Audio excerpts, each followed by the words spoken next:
Meus queridos irmãos, a paz do Senhor. Que bom estar aqui com os irmãos para mais uma pré-aula da Escola Bíblica Dominical nesse primeiro trimestre do ano de 2025. O trimestre que tem por título Em Defesa da Fé Cristã, combatendo as antigas heresias que se apresentam com nova aparência. Meus amados irmãos, a lição que nós vamos tratar hoje é a lição de número 5, que tem por título Jesus é Deus.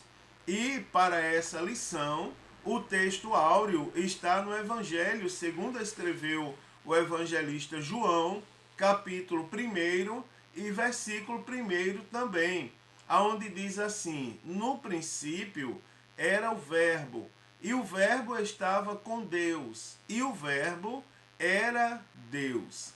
A verdade prática para essa lição diz assim: a divindade de Jesus está muito clara e direta na Bíblia, além de ser revelada no seu ministério terreno, na manifestação dos seus atributos e obras divinas. Glória a Deus, isso nós não temos dúvida, né, irmãos?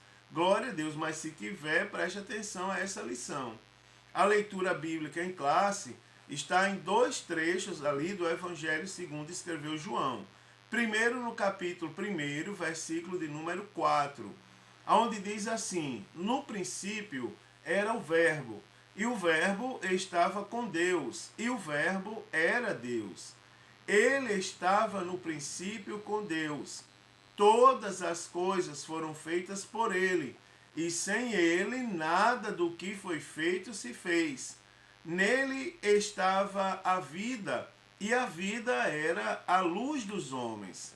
Também lá dos versículos 9 a 14, ainda no capítulo 1 de João, diz assim: ali estava a luz verdadeira, que alumia todo homem que vem ao mundo. Estava no mundo, e o mundo foi feito por ele, e o mundo não conheceu. Veio para o que era seu, e os seus não receberam.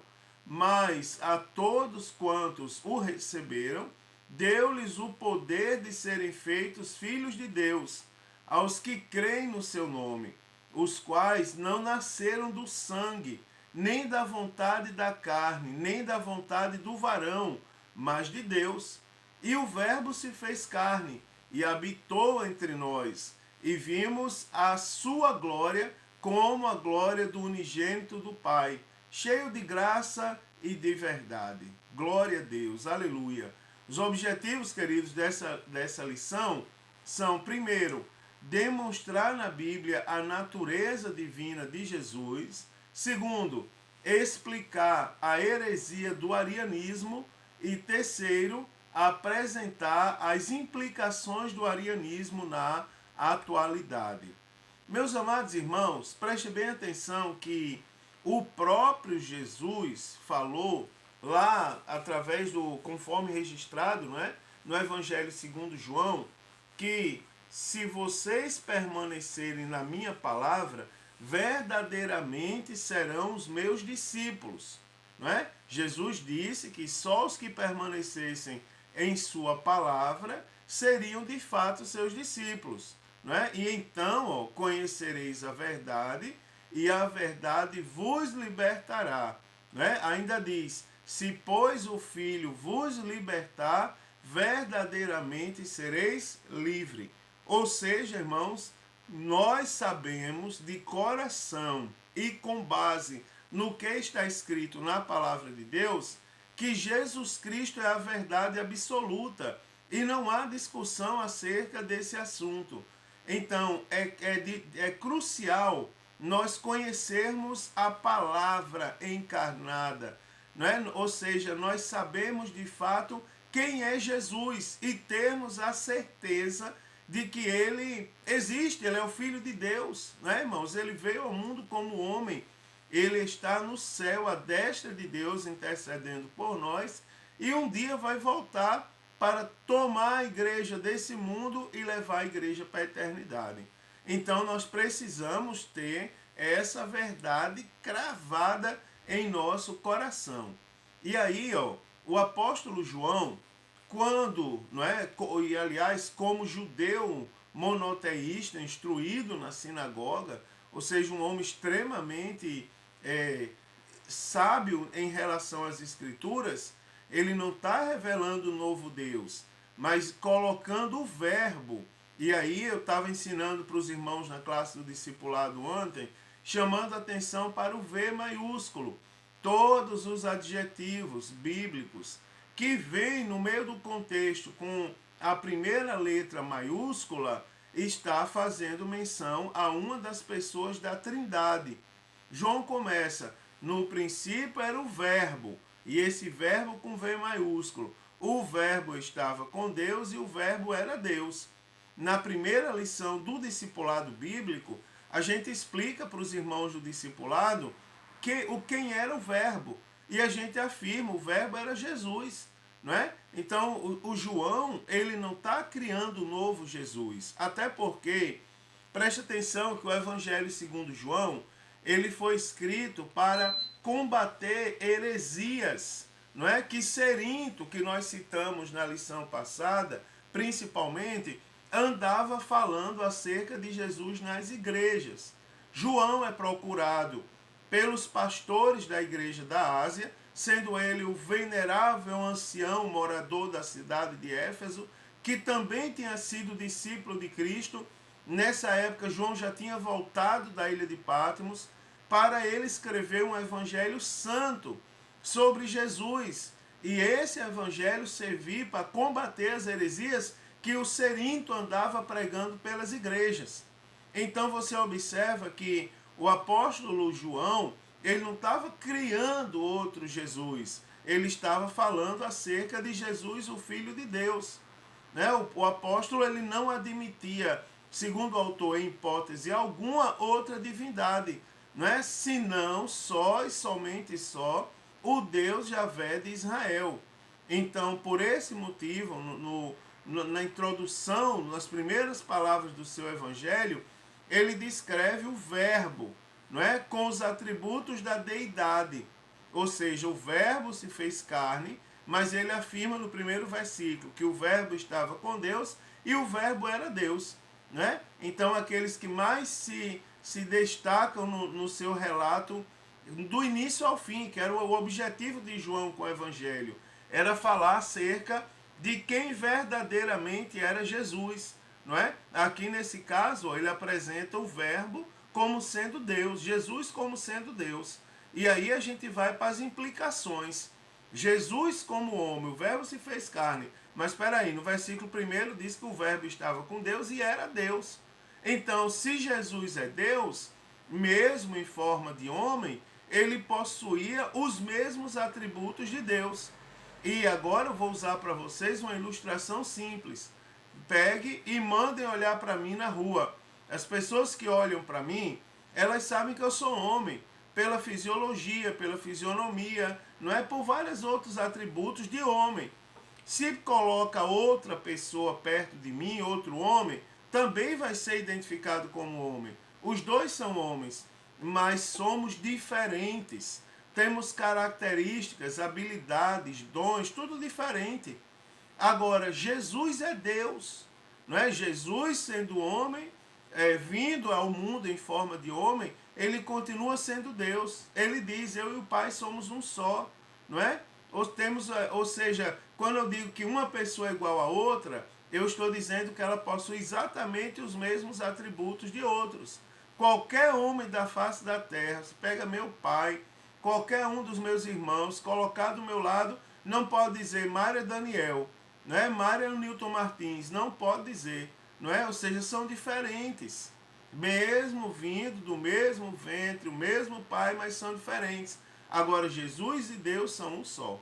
Né, irmãos? Então, nessa lição, quero mostrar aos irmãos um pouco do que nos diz a declaração, a nossa declaração oficial de fé, né, das Assembleias de Deus no Brasil, sobre os nomes e títulos divinos de Jesus, sobre a deidade absoluta e sobre o significado também da expressão Filho de Deus. não é, aplicado a Jesus. E também pontuar o que a Bíblia diz a respeito da pessoa divina de Jesus. E por fim, irmãos, nós temos que analisar biblicamente a natureza divina de Jesus.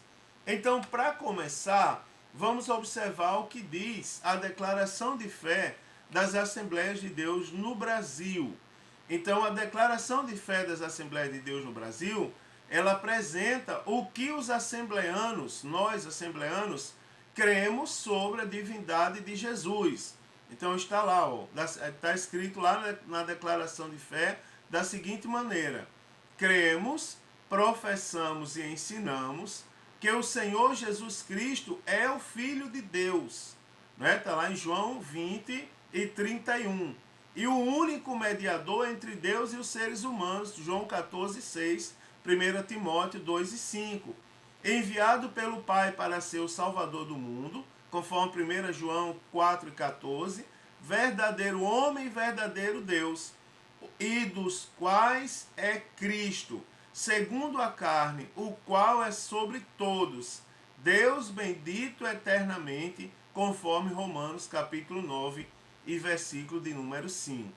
Daqui, queridos, nós podemos falar um pouco acerca de algumas características, digamos assim, específicas de Jesus Cristo. Então, para começar, os nomes e alguns nomes e títulos, não é, divinos de Jesus.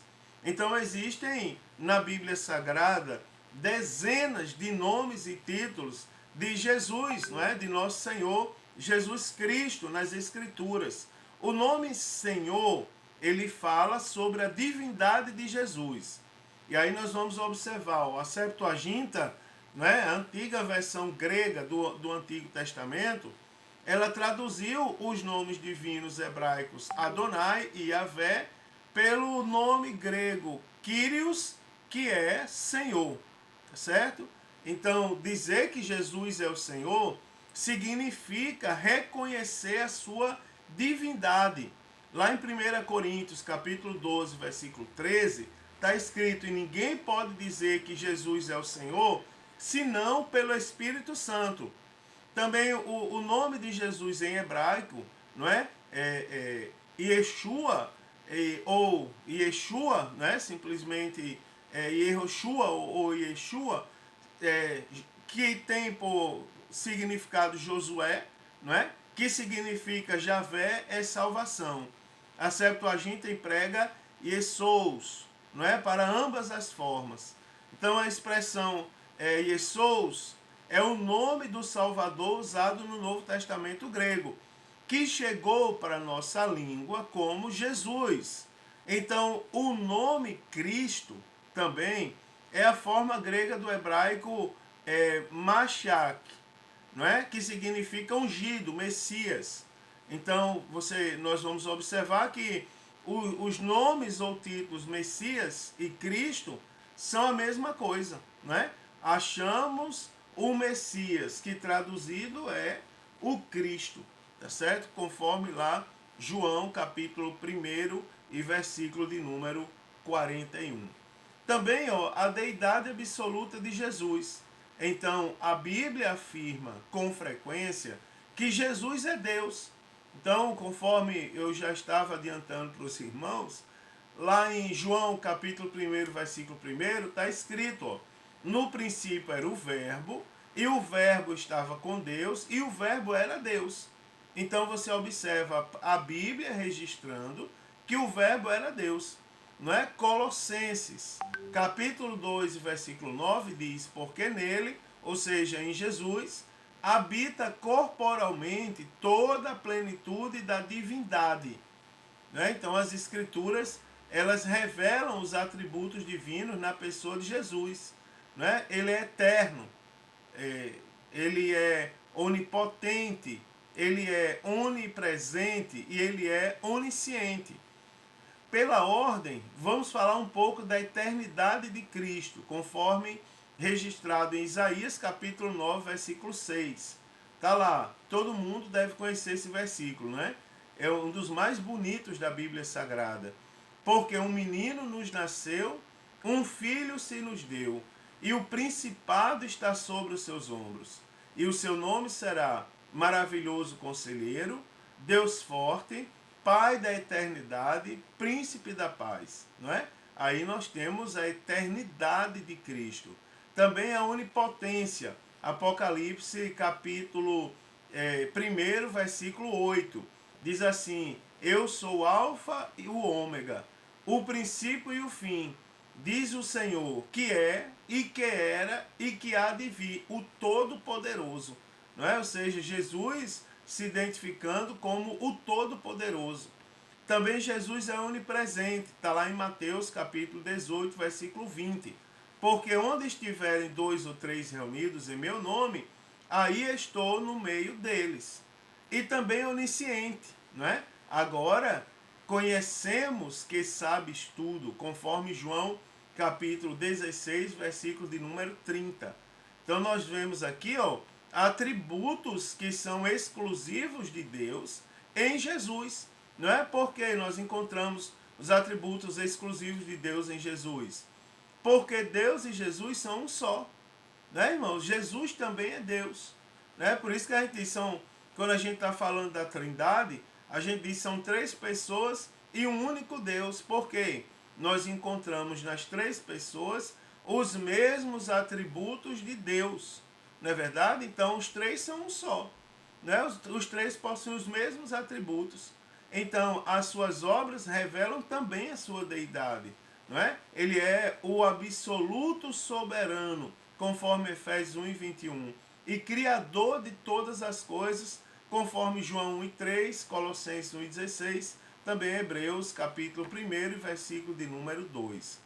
Jesus também possui títulos divinos, como eu sou. Não é? O Evangelho segundo João, ele é o evangelho que mais traz, o livro da Bíblia, que mais traz essas expressões, eu sou, porque é João apresentando Jesus como Filho unigênito de Deus. Também nós temos o que? O alfa e o ômega, o princípio e o fim, Apocalipse 21 e 6, e o Senhor dos Senhores, não é? Apocalipse capítulo 19 e versículo de número 16. Também o significado de Filho de Deus. Então, Filho de Deus, não é? Em relação ao Senhor Jesus Cristo, significa que ele é Deus igual ao Pai. Então trata-se de uma questão de substância ou essência. Não é, irmãos? Isso fica ainda mais claro na expressão filho e unigênito. Ou seja, ele é único. Igual a ele não existe. Não é? Nós somos filhos por adoção. Nós não somos iguais a Jesus. Jesus também é Deus. Nós somos servos. Não é? Eu estou falando de Jesus. Então, o significado do termo na língua original revela a divindade de Cristo. Então, o termo usado ali para unigênito no Novo Testamento grego é monogenés, né? Composto por 2 vocábulos, dois vocábulos. Monós, que significa único, só, solitário, e genós, não é? Raça, cepa ou tipo. Então nós entendemos que a palavra ela reflete a ideia de natureza, de caráter, de tipo, não é? Ou seja, unigênito significa único da espécie, não é? Único do tipo. Você observa que igual a Jesus não existe outro. Ele é unigênito, ele é único, ele é o primeiro e o único, não é? Então Jesus ele é singular, o único Filho de Deus que tem a essência do Pai. Aí eu fiz a comparação com a gente, porque é comum nós ouvirmos profecias ou pregações de pessoas se intitulando Deus. Não é? Não, nós não somos Deus, nós somos servos. Jesus é unigênito, ou seja, o único da espécie. Né? Então o adjetivo unigênito transmite a ideia de consubstancialidade. Ou seja, Jesus é tudo quanto Deus é. Não é? Jesus disse lá em João 10 e 30, ele diz, eu e o Pai somos um. Ou seja, ele não abre espaço para mais ninguém. Né? Eu e o Pai somos um. Tá certo? Também vamos falar um pouco sobre a doutrina bíblica da Trindade de Jesus. Não é? Então, Jesus é Deus, né? O Novo Testamento ele é direto quanto à natureza divina de Jesus. Lá em João 1:1 diz, e o verbo era Deus. E também João 20:28, ao que Tomé lhe respondeu, Senhor meu e Deus meu, né? Ou seja, Jesus é Deus. Também Filipenses 2:6 vai dizer, mesmo existindo na forma de Deus, não considerou ser igual a Deus, algo que deveria ser retido a qualquer custo, né? Porque Jesus era Deus de fato. Também Colossenses 2:2 diz, para conhecimento do mistério de Deus, que é Cristo. Tito 2:13 vai falar, e a manifestação da glória do nosso grande Deus e Salvador Jesus Cristo. Também 2 Pedro 1:1 diz assim, aos que conosco obtiveram fé igualmente preciosa na justiça do nosso Deus e Salvador Jesus Cristo. Também em 1 João, capítulo 5 e versículo 20, vai dizer, e nós estávamos nele, que é o verdadeiro, em seu Filho, Jesus Cristo. Este é o verdadeiro Deus e a vida eterna. Então nós não temos dúvidas, temos argumentos, temos substâncias aí de sobra para nos mostrar que Jesus é Deus, né? Também ali, ó, os seus atributos absolutos. Os atributos, eles são perfeições próprias da essência de Deus, né? Então, os atributos absolutos ou incomunicáveis, eles são exclusivos da divindade. Por exemplo, a onipotência, a eternidade, a onisciência e a onipresença. Isso aí vale a pena eu lembrar para os irmãos, e aí vou fazer de novo como funcionário do aeroporto, né?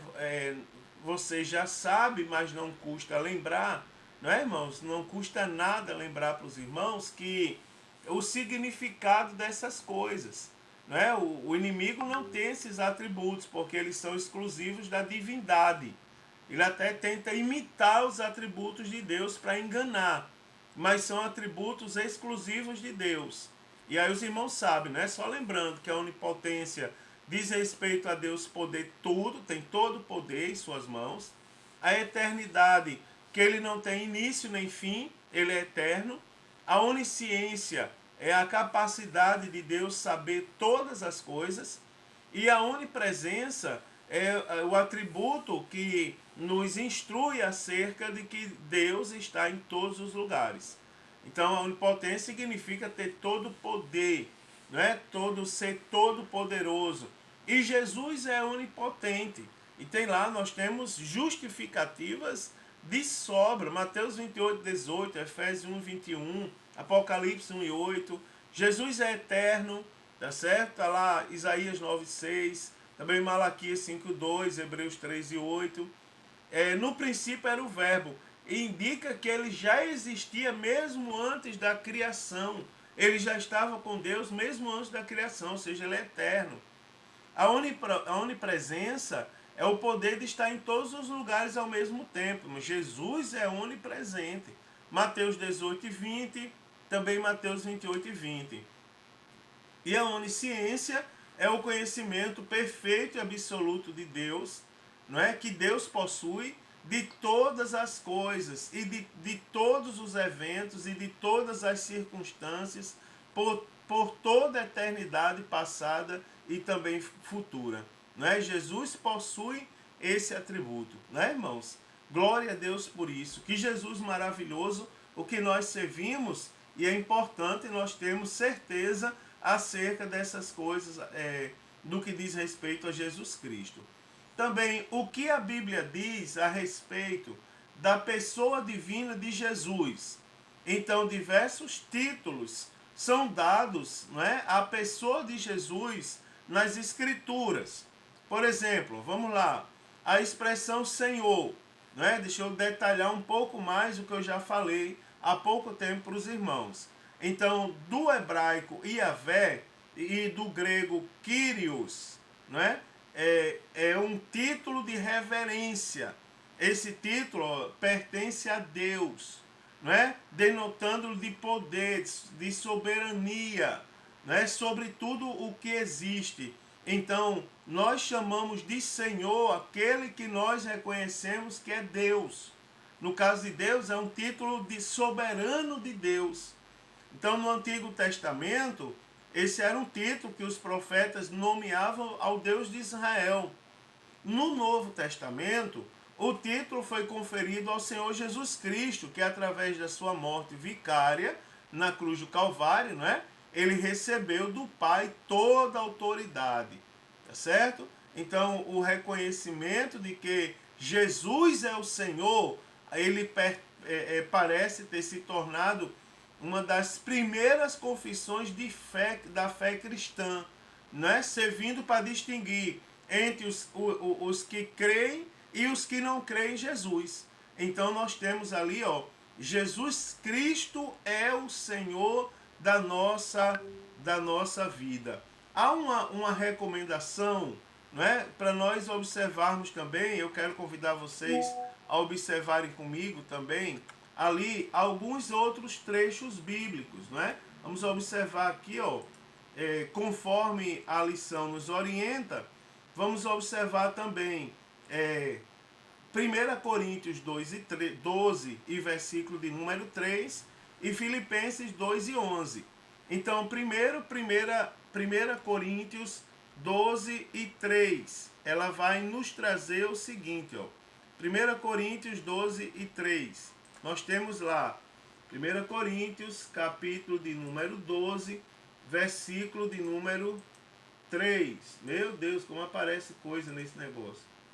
Versículo número 3 diz assim: portanto, vos quero fazer compreender que ninguém fala pelo Espírito de Deus, que ninguém que fala pelo Espírito de Deus diz Jesus é anátema. E ninguém pode dizer que Jesus é o Senhor, senão pelo Espírito Santo. Também nós podemos analisar aqui, ó, Filipenses capítulo 2 e versículo de número 11. Vamos lá, ó, Filipenses capítulo 2 e versículo de número 11. Aonde está escrito, ó, e toda língua confesse que Jesus Cristo é o Senhor, para a glória de Deus Pai. Glória a Deus por isso, não é? Glória a Deus, louvado seja o nome do Senhor Jesus. Indiscutivelmente, Jesus Cristo é o Senhor, não é? Ou seja, Jesus Cristo, ele também é Deus, não é? E ele deve ser respeitado e referenciado como Senhor da nossa vida. Também a expressão Cristo aplicada a Jesus, ó. Então, o adjetivo Cristo, do hebraico Messiá, e do grego Christos, não é? Significa ungido. Então, as profecias do Antigo Testamento, elas revelam com muitos séculos de antecedência que Deus enviaria um Redentor, o ungido de Deus, não é? O termo Cristo aqui, ele é termo Cristo, ele é um título divino de Jesus, não é? Que designa Jesus como Deus e Salvador do mundo, não é? Destacando-lhe em especial a divindade. Irmãos, eu quero abrir aqui uma vírgula nesse comentário aqui, para tirar uma dúvida que os novos convertidos tiram comigo. Ontem mesmo na aula alguém perguntou assim, disse assim: ô pastor, me responda uma coisa. Às vezes a gente cita Jesus, às vezes a gente cita Deus, né? E às vezes dá uma confusão na minha cabeça, eu não sei quando eu citar Jesus e eu não sei quando eu citar Deus. Eu disse assim, rapaz, para resolver essa questão aí, ó, na sua mente, você vai entender comigo a Trindade. São 3 pessoas e um único Deus. Por quê? Os 3 possuem os mesmos atributos. Então eu não tenho 3 deuses diferentes. Eu tenho o mesmo Deus, não é? Eu tenho ali a Trindade, 3 pessoas e o mesmo Deus. Agora, cada pessoa ela está identificada numa obra. Por exemplo, na obra o Consolador, o Espírito Santo, né? Aquele que foi enviado ao mundo para morrer por nós na cruz do Calvário, Jesus Cristo. Então, cada uma das pessoas tem um papel definido, porém os 3 são Deus. Então, nós somos salvos pela graça. Por exemplo, nós somos salvos pela graça. Não é? Nós somos salvos pelo favor imerecido de Deus, que foi ter mandado Jesus na cruz, para morrer na cruz do Calvário por nós. Se nós falarmos que Deus morreu na cruz, não tem nenhum problema. Por quê? Porque Jesus também é Deus. Não é? Olhando para Jesus, nós olhamos para Deus, porque ele possui os mesmos atributos de Deus. Olhando para o Espírito Santo, nós olhamos também para Deus, porque ele também possui os mesmos atributos de Deus. É o Espírito de Deus, que nós chamamos de Espírito Santo. Então, nós somos salvos em Cristo. Mas se em algum momento você disser que é salvo em Deus, não tem nenhuma, não é nenhum pecado, digamos. Então, é bom, voltando aqui para Cristo, é só esse detalhezinho aí, para não ter confusão entre Jesus e Deus. É bom destacar, não é, que o título de Messias ou Cristo, dado a Jesus, não foi uma invenção dos discípulos também, não é? Então foi algo que foi conferido pelo próprio Deus, pelo próprio Pai. E nós temos ali Mateus 16, Apocalipse 2 e 36. Foi revelado pelo Espírito Santo, conforme Lucas 2, 26. Respeitado pelos anjos e demônios, não é? Lucas 4, 41 e Hebreus 1 e 6. Declarado por Jesus, Lucas 4, né, do 16 ao 21 e João 4, 25 e 26. Também pelos apóstolos, não é? Conforme Atos 3, versículos 6, 18 e 24. Também Romanos 1 e 4 e 1 Coríntios capítulo 1, versículo de número 23. O apóstolo Paulo, em especial, ele usava também a expressão Cristo Jesus, não é? Ou seja, o título primeiro que o nome, o título antes do nome, para ressaltar a sua messianidade, né? Para mostrar primeiro além, antes de identificar o nome, mostrar de quem que ele está fazendo referência. Então, na Bíblia, há mais de 300 profecias a respeito do Messias, né? E aí eu quero destacar algumas aqui, né? Algumas dessas profecias e o cumprimento em Jesus. Primeiro, por exemplo, ó, o Messias, filho da mulher, foi profetizado em Gênesis 3 e 15 e cumprido lá em Gálatas 4 e 4. Também o Messias, descendente de Abraão, Isaac e Jacó, prometido ou profetizado, né? Vou tirar o termo prometido e vou usar profetizado. Profetizado lá em Gênesis 12, também 17 e 28, e cumprido lá conforme registro de Atos, Lucas e Mateus. Também, ó, o Messias descenderia da tribo de Judá, conforme Gênesis 49, 10, Salmo 2, do 6 ao 9, né? Lembrando que o Salmo de número 2 é o salmo mais messiânico da Bíblia Sagrada, que mais faz menção ao Messias, não é? E aí, cumprido em Lucas, capítulo 3, versículos 33 e 34, também Mateus, capítulo 1, versículos 2 e 3.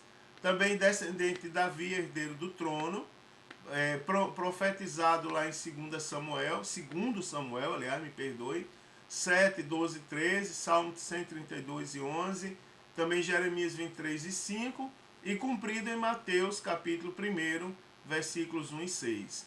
Também que o Messias nasceria de uma virgem, né? Isaías 7,14, profetizado, e cumprido em Mateus 1 e 8, também em Lucas, capítulo 26, capítulo 1, aliás, do 26 ao 35. O Messias seria chamado do Egito, conforme profecia de Oséias, capítulo 11, versículo 1, e cumprido em Mateus, capítulo 2, versículo 15.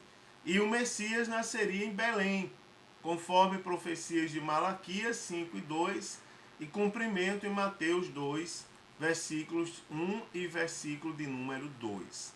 Agora, dito isso tudo sobre Jesus, nós temos a heresia que nega a divindade de Jesus. Aqui é onde está o problema, não é? O problema não é nem tanto a gente conhecer. Tem a Bíblia, que é nosso referencial de fé e prática. Agora nós precisamos ter cuidado com o que as pessoas falam. As pessoas vão além da Bíblia ou simplesmente distorcem o que está na Bíblia Sagrada, não é? Aí nós vamos falar um pouco acerca do arianismo.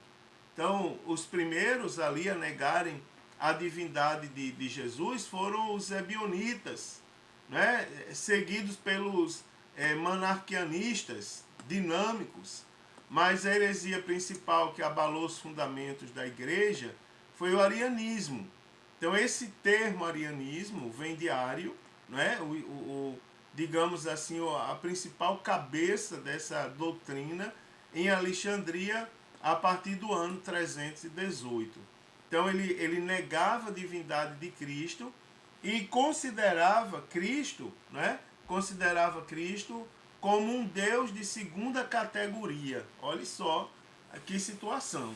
Então Ário ele rejeitava a eternidade do Verbo, embora defendesse sua existência antes da encarnação.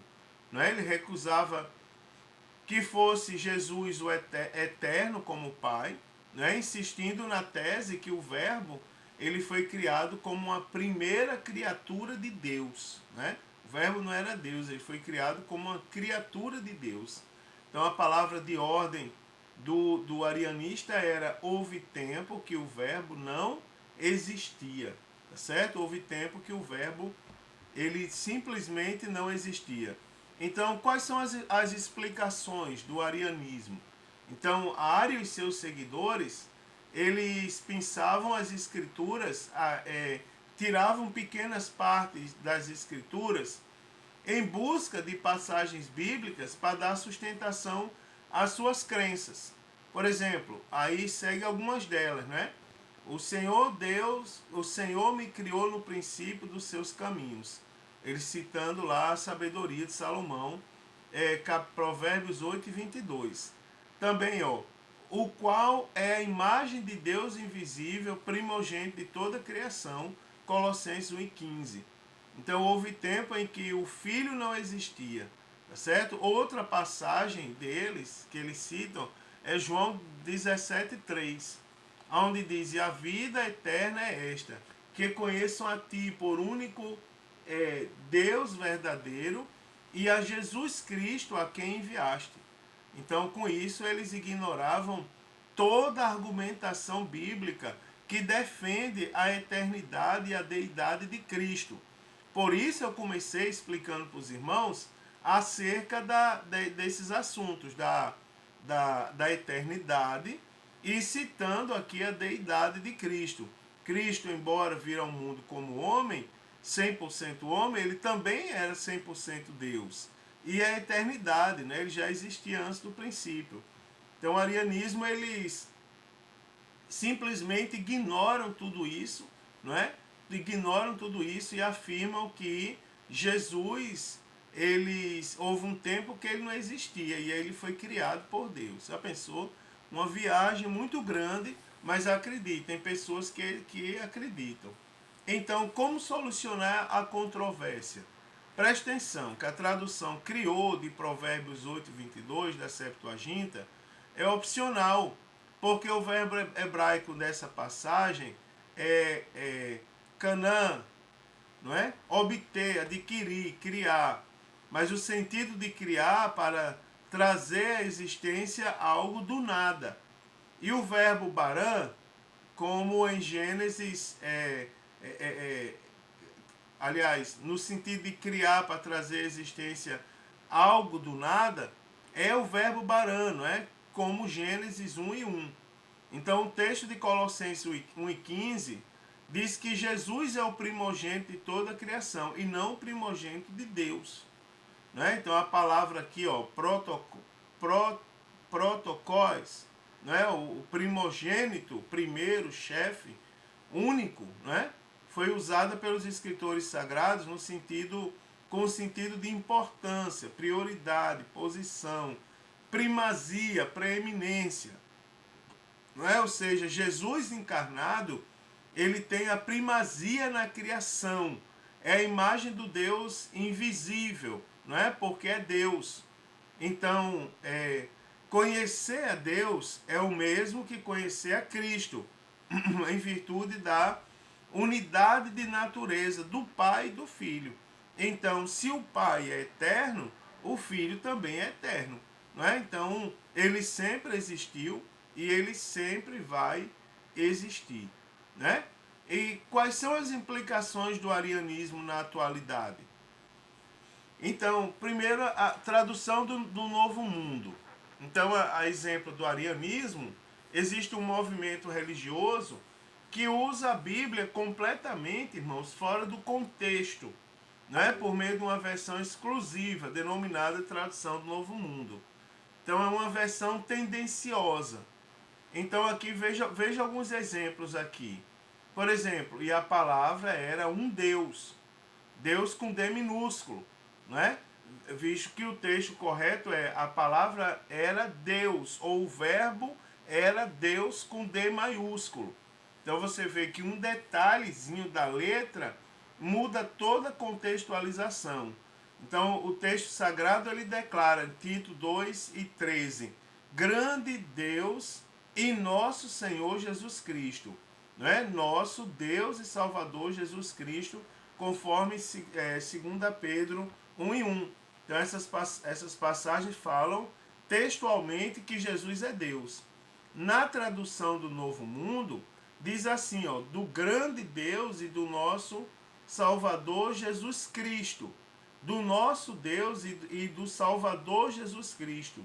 Então você observa que mudaram o texto, não é? Mudaram o texto. No lugar de falar grande Deus e nosso Senhor, colocaram o do na frente.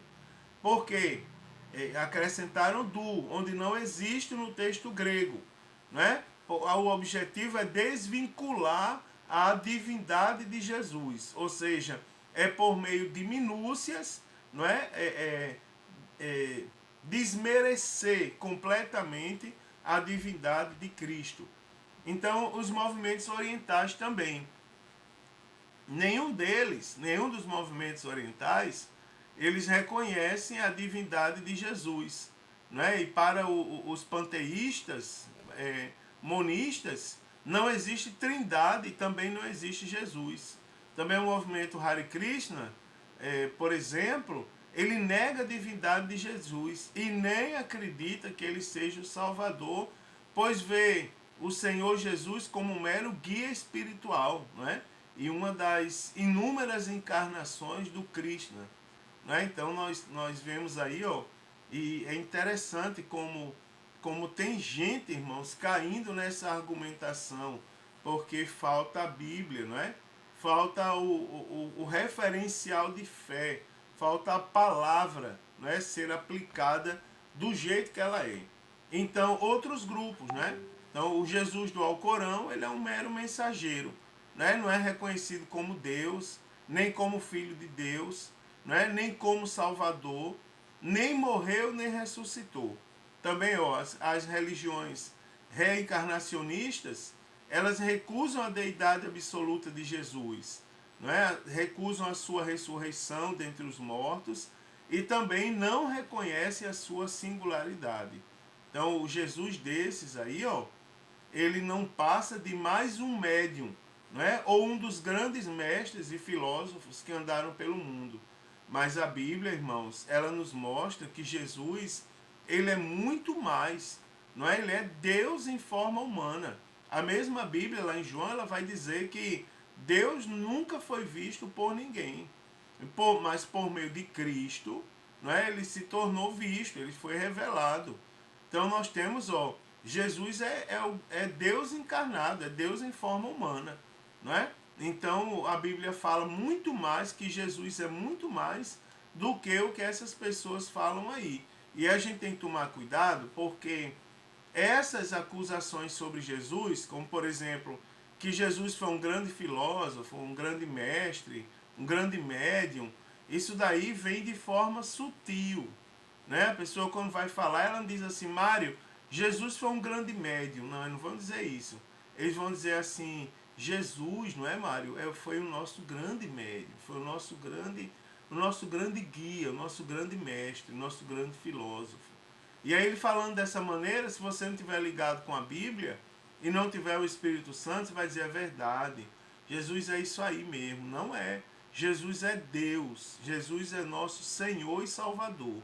Né, irmãos? É muito mais do que o que esses grupos falam por aí. Também, ó, aí para finalizar, nós podemos falar um pouco sobre a natureza divina de Jesus, tá certo? A natureza divina de Jesus. Então, durante a história da igreja, muitas heresias elas surgiram em relação à pessoa de Jesus. Então, umas negavam a natureza humana, outras a natureza divina. Os gnósticos e os docetistas, eles negavam a humanidade. Já os ebionitas, não é, os arianos, negavam a divindade. Ou seja, uns negando a humanidade, outros a divindade. Então, vale salientar, irmãos, que o arianismo ele se perpetua, aliás, até os nossos dias, né? Então, os arianos que negam a divindade, eles estão nos nossos dias também. E aí, como eu disse aos irmãos, de forma sutil, não é por meio de um segmento religioso, também, infelizmente, as testemunhas de Jeová também creem assim, não é? Que afirmam que Jesus não é Deus, não é? Mas que é um ser criado, não é? E menor que o Pai. Então, para apoiar essa afirmação, eles usam, né, a tradução do Novo Mundo e com essas distorções de passagens, não é? Conforme eu já citei anteriormente. Por exemplo, João 1:1, onde lê que o verbo era Deus, na tradução Novo Mundo diz que o verbo era um Deus com D minúsculo. Então, como já falamos, a Bíblia deixa muito claro o contrário disso tudo. E aí vamos falar um pouquinho mais sobre isso para a gente terminar. Né? Primeiro, a natureza divina de Jesus. Então, o Novo Testamento deixa claro que Jesus é o Filho de Deus. Né? Isso foi atestado pelo próprio Deus. E eis que uma voz dos céus dizia: esse é o meu Filho amado em quem me comprazo. Então, no Monte da Transfiguração, houve uma declaração semelhante. Não é? Esse é o meu Filho amado, segui ele. Jesus mesmo declarou ser Filho de Deus, conforme João capítulo 9, versículos 35 ao 38. O anjo Gabriel disse a Maria: o santo que de ti há de nascer será chamado Filho de Deus. Os apóstolos também asseveraram nisso. Né? Então é bom destacar que o apóstolo Paulo usa o termo Filho de Deus, tanto em relação a Jesus, como em relação aos cristãos. Mas ele traça uma distinção entre a filiação dos cristãos, que tem origem na adoção, né? E a de Jesus, que se origina do fato dele ser o Filho de Deus, o único o único da espécie. Exclusivamente ele tem essa condição. Então a Bíblia mostra que Jesus tem todos os atributos divinos. Né? As Escrituras provam, né, incontestavelmente a divindade de Cristo. Então a gente pode aqui mencionar mais algumas evidências. Por exemplo, Jesus é chamado Deus. Então Jesus ele foi chamado Emanuel, que significa Deus conosco, né? Conforme Mateus 1:23. O apóstolo Pedro testificou: tu és o Cristo, o Filho do Deus vivo, conforme Mateus 16:16. E o chamou de o Santo, conforme Atos 3:14. E de nosso Deus e Salvador Jesus Cristo, conforme 2 Pedro 1:1. Então Paulo diz que Jesus era o próprio Filho de Deus, Romanos 8:32, e falou da glória do grande Deus e nosso Senhor Jesus Cristo, conforme Tito capítulo 2 e versículo de número 13. Né? João escreveu que Jesus era o verbo eterno, João 1:1, unigênito do Pai, João 1:14, e verdadeiro Deus, em 1 João capítulo 5 e versículo de número 20. Então, também ele mesmo disse que era Deus, o próprio Jesus, né? João 14:9, ele diz: quem me vê a mim, vê o Pai. Né? Também, Mateus 4:10, quando ele foi tentado, ele disse a Satanás: ao Senhor teu Deus adorarás, só a ele servirás. Né? No entanto, ele recebeu a adoção né? Então seria blasfêmia aceitar a adoração se ele não fosse verdadeiramente Deus, né? Então Jesus, se não fosse Deus, ele não aceitaria, né, irmãos? Claramente que ele ser reverenciado. Também outra evidência muito clara, que eu falei no início da lição, eu posso repetir aqui, é que somente Jesus possui os atributos divinos, né? Atributos exclusivos da divindade, tá certo? Porque ele é o quê? Onipotente, onisciente, onipresente, eterno e imutável, né? Então aqui a gente pode destacar ainda que Jesus também tinha as prerrogativas divinas, tais como, né, poder para perdoar pecado, conforme Mateus 9:2, Lucas 7:48, receber adoção, né, Mateus 8:2 e inúmeras outras passagens, e também a autoexistência, conforme João capítulo 5, versículo de número 26.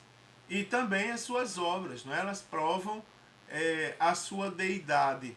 Então Jesus ele é descrito nas Escrituras como criador de todas as coisas. E por ele todas as coisas subsistem. Ou seja, ele criou e mantém tudo pelo seu poder. Então ele mesmo é a ressurreição e a vida. Também perdoou e perdoa pecados. Não é? Aquele que nega a deidade de Cristo, ele rejeita o próprio testemunho de Jesus, não é? E mostra assim que é inspirado pelo espírito do anticristo. Lembrando aos irmãos que a Bíblia diz que os espíritos do anticristo já estão no mundo. E a principal característica deles é o que? Negar a igreja, a blasfêmia contra a igreja e a blasfêmia contra o próprio Deus, né? Isso aí já está presente no mundo. Que lição, né, irmão? Instrutiva. E a gente poderia ir muito longe nessa lição aí, muito longe, porque é uma lição maravilhosa. Então, diante de tudo isso, né, a conclusão bíblica é que somente Deus pode salvar, né? Somente Ele é o Senhor. E aí, é aquela questão que eu falei lá dos novos convertidos. Se o Senhor Jesus não é Deus, logo não pode ser Salvador. Então, negar a divindade de Jesus é negar a própria salvação, né? E nós não podemos cair nisso. Então, as promessas messiânicas feitas no Antigo Testamento, elas tiveram seu cumprimento cabal na pessoa de Jesus de Nazaré. Jesus é o Filho de Deus, o Senhor. Jesus é o Salvador do mundo, não é? Jesus é a imagem do Deus invisível, não é? Porque ele tem em si mesmo a natureza divina e humana. Então, qualquer outro ensinamento contrário à Bíblia, ele deve ser considerado, né, um espúrio, uma blasfêmia, algo terrível contra o Deus Todo-Poderoso. Né? Como eu disse, que lição instrutiva, né, irmãos? Que lição maravilhosa, que assunto maravilhoso nós temos em nossas mãos. Quantas brechas e quantos pensamentos contrários a Jesus não podem ser curados através dessa lição, não é? Que Deus abençoe. Todos tenham uma excelente aula, tá certo? Leia mais um pouco, procure um pouco mais de subsídios para a lição.